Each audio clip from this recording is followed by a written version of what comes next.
The Amazon Kindle Publishing Masterclass is the definitive resource on how to self-publish an ebook. The course is over 7 hours in length and is split up into 17 different modules, which I call the 17 Ings of self-publishing. Once you have watched this course, not only will you know how to write and publish your first book, you will also have learned how it is possible to make a living, or at least a part-time income, from your writing.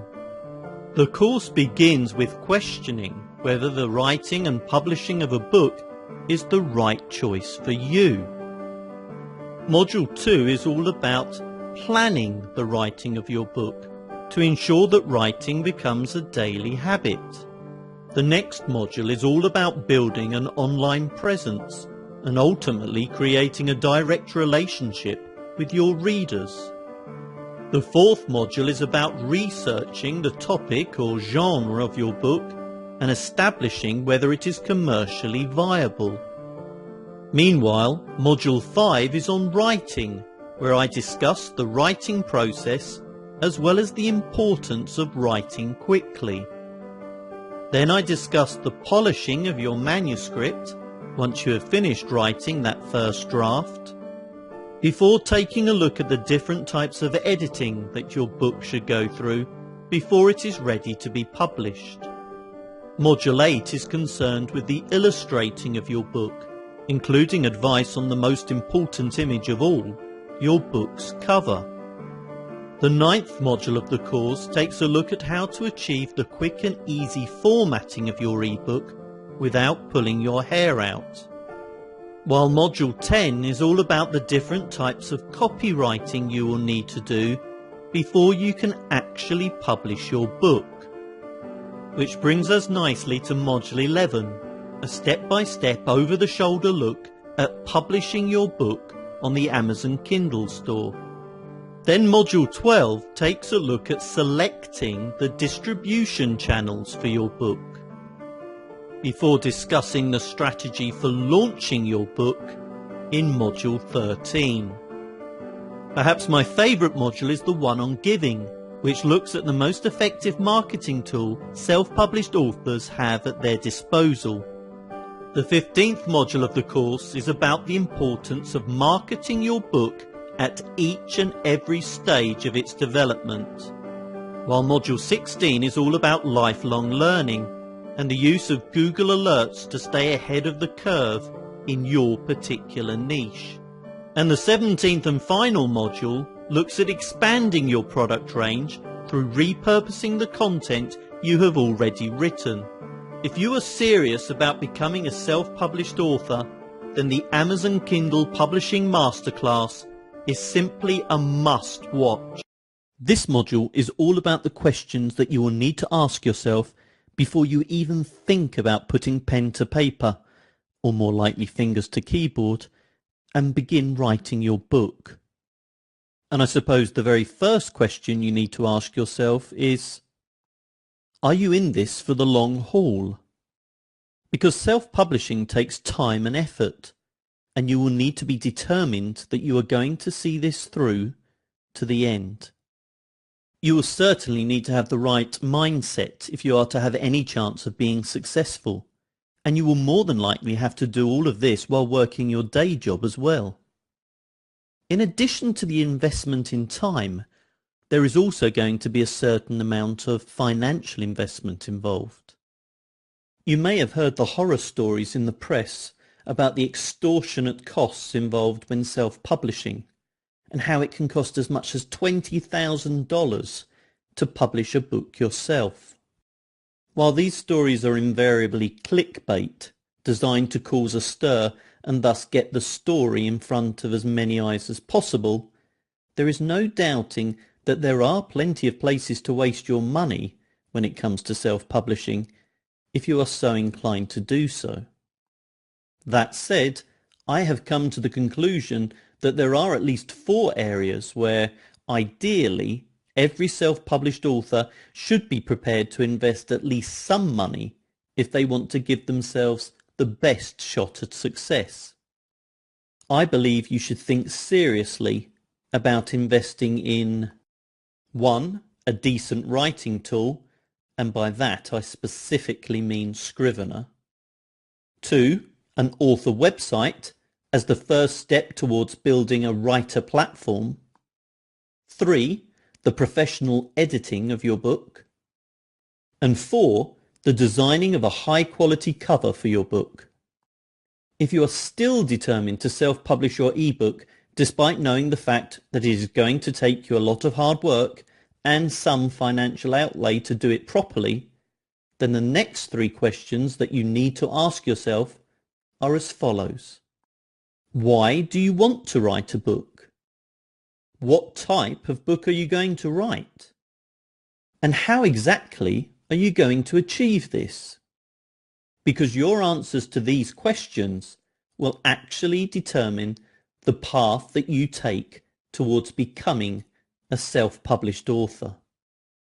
The first question you need to ask yourself is, why do you want to write a book? It may be you simply want to write a book for the love of it. You feel that you have a story inside you and you want to get it down on paper. A one-off book which you would like to get published so that you can pass this story on to your children or grandchildren, and so the world will have something to remember you by long after you are gone. Or it may be that you have commercial reasons for self-publishing a book. Perhaps you plan to make a passive income from writing about a subject that you are passionate about, or even an expert on. Or you are planning to write a series of novels which will form the basis of a part-time career as a self-published author to supplement your current income. Perhaps you see self-publishing as a way of one day landing a traditional publishing contract. Or is the reason for writing your book so that it complements an existing business? Perhaps to become an authority in a particular field? Or as a sort of business card to help promote either your company or your career? Or maybe you see your book as being a free or a low-ticket item through which you can upsell other products. Once you have answered the question of why you want to write a book, you will of course be in a better position to answer the next question, which is, what type of book are you going to write? You probably already know whether you're going to write non-fiction books, fiction books, or perhaps even both. But if you intend to write non-fiction books, then what type of non-fiction books are you planning on writing? Are you writing a book because you're passionate about a particular subject and want more people to be aware of what it is that you are passionate about? Are you writing because you are an expert on a particular topic and would like to share your experience and/or success? Perhaps you're not necessarily a recognized expert in a particular field, but nonetheless feel that you are able to teach a particular topic to beginners, or even an intermediate level. Or are you merely chasing a trend and want to make money out of it while you can? If you are going to be a writer of fiction, you also have questions to ask yourself. Are you simply writing a book for the love of it? For example, I have written a poetry book called The Cat from Berry's Tales. I was well aware before I published the book that poetry does not sell at all well, but it is a book that I am very proud of, and so in this particular instance my reasons for publishing were purely artistic ones and not at all commercial. However, it could be that you intend to write purely for the money, and if so, you may want to go and check out the author earnings website and see which genre are currently selling best. Or else go on to Amazon and see which subgenre within romance is currently doing well and start outlining an idea for a book from there. Or perhaps like me, you are somewhere in the middle. You are going to write in a genre that you know well and have read a lot of books in, but nonetheless you still have an eye on the commercial possibilities. For example, writing a series of shorter novels rather than a single huge tome. And if you are primarily writing fiction, it may be that you see an opportunity to mix in a non-fiction element together with your fiction. This is exactly what I am doing with my Time School series of fiction books, where I basically take the historical research that I make for each book and develop this into both a non-fiction book on the subject and then an online course. Now, I have done this for a number of reasons. First of all, it helps to make sure that the historical elements in my fiction books are as accurate as I can possibly make them, as I really have to learn about the period I'm writing about in quite some depth to be able to write a non-fiction book and an online course on the subject. This means that I acquire a background knowledge about the period over and above what I need for my work of fiction, and I believe that this actually helps add more depth to my fiction as a result. Secondly, I realise that the non-fiction elements of my Time School author website are more Google-friendly than the fiction parts. For example, a post on the Time School blog about the Christmas Truce centenary celebrations, or a preview video about Howard Carter, both have a far better chance of being discovered via a Google search than do blog posts that I've written about my novels Time School, A Christmas Truce, and Time School 2, The Curse of Tutankhamun. Thirdly, I'm able to cross-promote my fiction and non-fiction. There is a good chance that someone reading the novel Time School, A Christmas Truce, may be interested in furthering their knowledge of the period by taking an online course on the subject. Likewise, a reader of the non-fiction book Howard Carter and the Search for Tutankhamun may also be interested in reading a fictionalized account of the same period in Time School 2, The Curse of Tutankhamun. So perhaps, if you had previously intended on only writing fiction, you may now want to consider a non-fiction angle as well. Now, once you have answered the question, what type of book are you going to write? The next question you need to ask yourself is, how are you going to achieve this? How are you going to write your book? First of all, you need to decide if you are going to actually write the book or books yourself. One would have thought that if you are a fiction writer, then the answer to this question is almost certainly yes. Although even then, it may be that you're going to collaborate with another writer. However, if you intend to self-publish a non-fiction book, it is by no means a given that you will write the book yourself. It could be that you plan to only write out the structure of the book yourself, and then have it ghostwritten by someone else. If that is the case, you need to remember that at the end of the day, it will be your name on the front cover, and thus your reputation on the line, not only with regards to the content of the book, but also with the quality of the writing. So it is essential that you select a suitable ghostwriter for this task. For the purposes of this course, I'm going to assume that whether you are writing fiction, non-fiction, or both, that you are going to be writing the book yourself. And furthermore, if your intentions are in any way commercial, I am going to assume that you intend to write more than just the one book. After all, writing your next book is probably the best marketing tactic that a self-published author has at his or her disposal. In the previous lecture, I emphasized the importance of writing more than just the one book, if realistically you're to have any chance of making a success of self-publishing. More specifically, you should aim to write books that are interconnected in some way. Of course, I am not saying it's not possible to sell a lot of copies of a standalone book, especially if you're an established author with a targeted mailing list of readers and fans. But it is certainly true that writing interconnected books will increase your chances of success. For fiction writers, this could mean writing a series of novels and novellas with recurring characters, a trilogy of books perhaps, or even a 5-book series.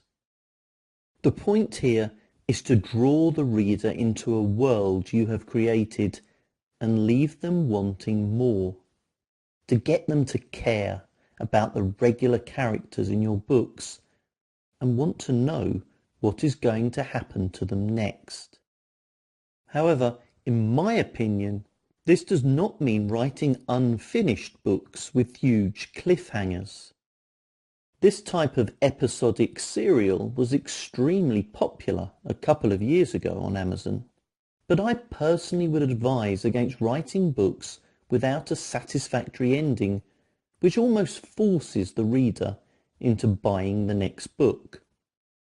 Quite apart from feeling a little unscrupulous, these types of episodic serials often receive a lot of bad reviews from readers who feel cheated that the story they have read was unresolved. So if you are considering writing these types of books, my advice would be to make it crystal clear in the sales description that each book is not a self-contained story and that the reader will have to buy every episode in order to read a completed story. Personally, I recommend that you write a series of self-contained books where all the major plot lines are resolved within each individual novel or novella, but perhaps with subplots and character arcs that span the entire series. This way, readers will be able to enjoy each book individually, no matter where they start in the series, but will also be intrigued to see how their favourite characters develop in later stories. In addition to the literary reasons for writing a series of books, there are also a number of different commercial reasons. The first of which is the fact that a series of books provides you with an opportunity to cross-promote. Cross-promotion is one of the most effective types of promotion that the self-published author has at his or her disposal. The premise is quite simple. At the point when the reader has finished reading your book, and most importantly has enjoyed reading your book, that is probably the moment when they are most likely to buy another of your books, especially if you have written other books in the same series. And this is where the back matter of your book comes into play. Your book's back matter are those pages that follow on from the end of your story, and they provide you with a great opportunity to promote both yourself and your other books. You can even ask your reader to consider leaving a review of the book that they have just finished reading. The pages that make up your book's back matter should have clear calls to action. So, for example, if you are trying to encourage readers to leave reviews on Amazon, you should include a link to the review page of that specific book on Amazon. Likewise, if you are looking to direct the reader to the next book in your series, then you may consider including the first few chapters of the book in order to get the reader hooked, together with a direct link to where they can purchase the book. If your book is enrolled in the KDP Select program and therefore is exclusive within Amazon, linking through to another book or other books in your series is quite straightforward. However, this might get quite complicated very quickly when you begin distributing your book through other channels, such as Kobo and Apple's iBookstore, as you will have to create different back matters for each channel. Alternatively, you could link to a page on your author website for a particular book, which has all the direct links to the different channels your book has been distributed to. The advantage of this method is that you will only need to create one universal back matter, which can be used for each distribution channel. A slight disadvantage, however, is that the reader is now 2 clicks away from buying your book rather than just 1. The ability to cross-promote to other books within the same series is an excellent long-term strategy. But there are 2 other promotional strategies which work together hand in hand and which can have incredible results even in the short term that are available to self-published authors who have written books in the same series. And those strategies are permafree and lead magnets. And we shall look at those strategies in the next video.